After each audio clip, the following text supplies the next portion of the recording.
हमने या माजी में देखा, आपने बड़ा अच्छे तरीके से बताया कि कैसे वो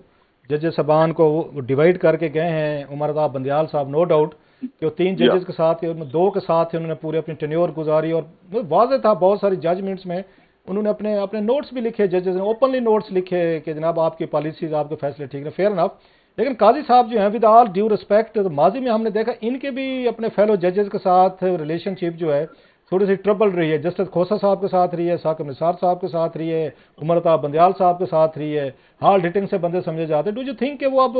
पूरी कोर्ट के जो माजी में हमने देखा 4 5 6 साल ये पिछले इफ्तिखार चौधरी साहब के बाद जिस तरह के टर्बुलेंट पीरियड कुछ आए हैं, विल ही बी या एबल टू मैनेज? मतलब बड़े अहम केसेस आने हैं, खान साहब का आना है, उसके बाद नवाज शरीफ साहब का आना है, फिर इलेक्शन वगैरह आने हैं। These are very difficult times ahead. तो पिछला हाँ, बैगेज ऑफ द पास्ट जो है उसको एक साइड पे रख के, do you think he will rise to the occasion और वो जुडिशरी को दोबारा मुतहद कर पाएंगे? अल्लाह करे,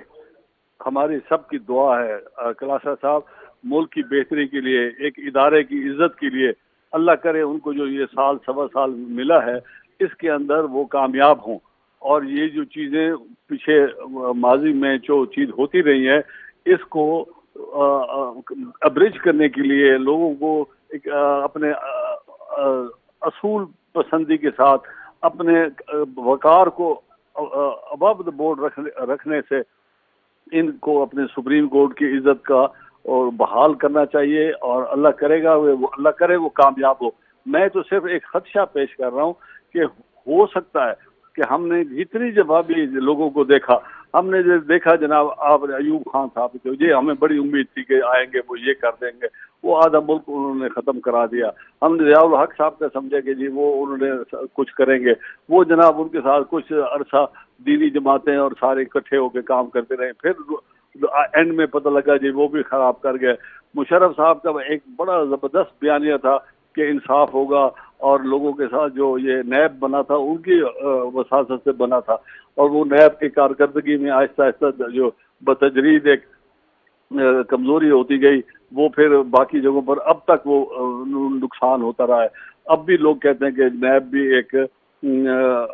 इदारा ऐसा नहीं बन सका जो कि लोगों के साथ इंसाफ करे। उसके अंदर भी लोग अपनी मर्जी से केसेस लगा, केसेस छुड़ा, ये कर वो कर, और इस तरीके से चलता रहा। अब उम्मीद आपने की कि जी इमरान खान साहब के साथ, कि जी इमरान खान को मैं हल्फन कहता हूँ, जितनी मर्जी है कसम उठवा ले, मैं हल्फन कहता हूँ कि उनके साथ बड़ी उम्मीदें थी, और वो भी उस उम्मीदों की वजह से उनके साथ वो चीज़ें पूरी नहीं हुई जो लोगों को उम्मीदें थी, और जिस तरीके से लोगों ने उनका साथ दिया उनके ऊपर भी काफ़ी चीज़ें सवालिया निशान आए, उनके अहलियत पर, उनके काम करने पे तरीक़ों पर, उनके ऊपर ये अपना ये जो है पैसों शैसों की बात है, उनके घरानों पर, इस तरह की बातें जो है ना, एक दफ़ा हम आसमान पे लोग आदमी को चढ़ा देते हैं उससे उम्मीद रखने के लिए कि ये बहुत अच्छा काम करेगा, ये अल्लाह करेगा, ये हमारे लिए बिल्कुल